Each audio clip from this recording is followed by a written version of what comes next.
Assalamualaikum warahmatullahi wabarakatuh. Soalan yang bertanya, kalau poster itu hanya ada hadis Nabi, boleh dibuang ke?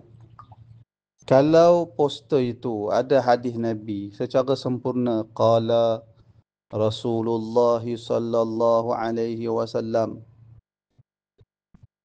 talabul ilmi faridatun ala kulli muslim. Telah bersabda Rasulullah sallallahu alaihi wasallam, menuntut ilmu itu adalah satu perkara yang fardu atas setiap orang Islam.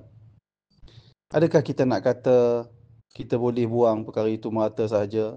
Bukankah hadis itu, lembaran itu terkandung padanya benda-benda yang bermanfaat bagi orang yang merasakan hadis Nabi disebut dalam lembaran itu Rasulullah, ada perkataan Allah, maka mustahil bagi orang yang mengagung dan memuliakan Allah dan Rasul sanggup membuang begitu sahaja, di bakul sampah dan seumpamanya. Mustahil dia boleh buat perkara itu.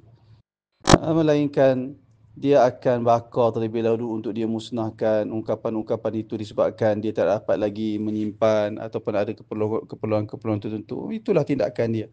Tapi untuk dibuang lembaran yang ada di dalamnya perkataan Rasulullah, ada kalimah Allah, mustahil seorang Muslim sanggup membuang begitu sahaja lembaran tersebut. Wallah.